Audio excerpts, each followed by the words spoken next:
بسم اللہ الرحمن الرحیم۔ السلام علیکم ورحمۃ اللہ وبرکاتہ۔ Semester 1 Ranchi university Ranchi Urdu major 1 میں یونٹ 1 ہم نے پڑھ لیا ہے۔ یونٹ 2 میں 2 ٹاپک ہے۔ نمبر 1 ہے نثری اصناف اور نمبر 2 ہے شعری اصناف۔ آج ہم لوگ نثری اصناف کے ایک حصے کو پڑھیں گے انشاءاللہ۔ اس کے بعد ہم لوگ بتدریج دوسری اصناف پر بات کریں گے۔ آئیے دیکھتے ہیں نثری اصناف کیا ہیں۔ نثری اصناف کو اہل ادب نے بنیادی طور پر 2 حصوں میں تقسیم کیا ہے۔ نمبر 1 افسانوی نثر جسے فکشن کہتے ہیں۔ نمبر 2 غیر افسانوی نثر جسے نان فکشن کہتے ہیں۔ افسانوی نثر میں عام طور پر 3 اصناف کو شامل کیا جاتا ہے: داستان، ناول اور افسانہ۔ تھوڑی اور وضاحت کریں تو اس میں ناولٹ، افسانچہ اور ڈرامہ کو بھی شامل کر سکتے ہیں، جبکہ ناولٹ اور افسانچے کو وہ مقام اب تک نہیں مل سکا ہے۔ ڈرامہ کے بارے میں ناقدین میں خاصا اختلاف ہے۔ بعض اہل علم اس صنف کو افسانوی نثر میں شامل کرتے ہیں تو بعض اہل ادب غیر افسانوی ادب میں۔ ڈرامے کے بارے میں مرزا غالب کا یہ شعر یاد آتا ہے: زاہد تنگ نظر نے مجھے کافر جانا اور کافر یہ سمجھتا ہے مسلمان ہوں میں۔ اس باب میں ہم افسانوی ادب کی 4 اصناف پر باتیں کریں گے۔ نمبر 1 داستان، نمبر 2 ناول، نمبر 3 افسانہ اور نمبر 4 ڈرامہ۔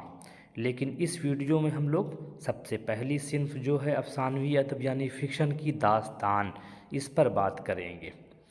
داستان افسانوی نثر یعنی فکشن کی پہلی قسم ہے جس میں قصہ کا ہونا بنیادی شرط ہے۔ داستان اردو ادب کی اہم صنف ہے۔ جب سے انسان کی اس دنیا میں پیدائش ہوئی ہے تب سے قصے کہانی کی روایت رہی ہے، یعنی قصہ کہنا اور سننا بنی نوع انسان کی خصوصیت میں شامل ہے۔ داستانیں جاگیردارانہ عہد کی پیداوار ہیں۔ جب انسان کے پاس پیسوں کی تنگی نہیں تھی، فرصت کے لمحات میسر تھے، انسان کے پاس جب فرصت کے میسر تھے، اس نے وقت گزاری کے لیے قصے کہانیوں سے اپنا دل بہلایا۔ اگلے وقتوں میں جب جاگیردار لوگوں کے پاس فرصت کے لمحات میسر ہوتے تھے تو انہوں نے اپنے دربار میں قصہ گو یعنی داستان گو رکھنا شروع کیا جو ان کے مزاج کے مطابق کہانیاں سنایا کرتے۔ اس طرح سے داستانوں کا چلن عام ہوا۔ داستانوں میں عجیب و غریب خیالی واقعات کو دلچسپ انداز میں بیان کیا جاتا ہے۔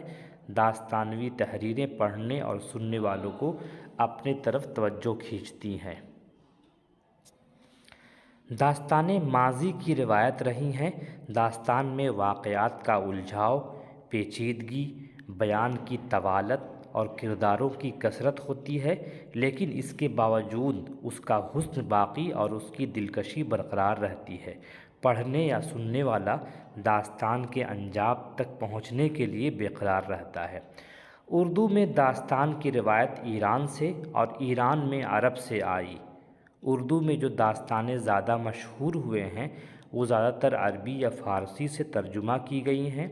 الف لیلہ، قصہ چہار درویش، گل بکاؤلی، حاتم طائی، آرائش محفل وغیرہ اس ضمن کی اہم داستانیں ہیں، اور ابھی یہاں پہ چند داستانوں کے نام دیے گئے ہیں، ان کے مصنف کا نام دیا گیا ہے اور سنِ اشاعت دیا گیا ہے۔ نمبر 1 ہے سبرس۔ سبرس ملا وجہی کی داستان ہے، اردو کی پہلی داستان ہے۔ یہ دکن میں لکھی گئی ہے 1635 عیسوی میں۔ ملا وجہی شاعر کی حیثیت سے بھی اور داستان گو کی حیثیت سے بھی ہمارے درمیان موجود ہیں۔ شاعری کے حوالے سے ان کی مثنوی کتب مشتری بہت اہم ہے۔ نمبر 2 ہے قصہ مہر افروز و دلبر۔ عیسوی خاں بہادر کی داستان ہے۔ یہ 1740-50 کے بیچ میں لکھی گئی ہے۔ نمبر 3 ہے نوطرز مرصع، جس کے لکھنے والے ہیں میر محمد حسین عطا خاں تحسین۔ یہ 1775 عیسوی میں لکھی گئی داستان ہے۔ نمبر 4 ہے عجائب القصص، جس کے لکھنے والے ہیں شاہ عالم آفتاب ثانی۔ یہ 1793 کے آس پاس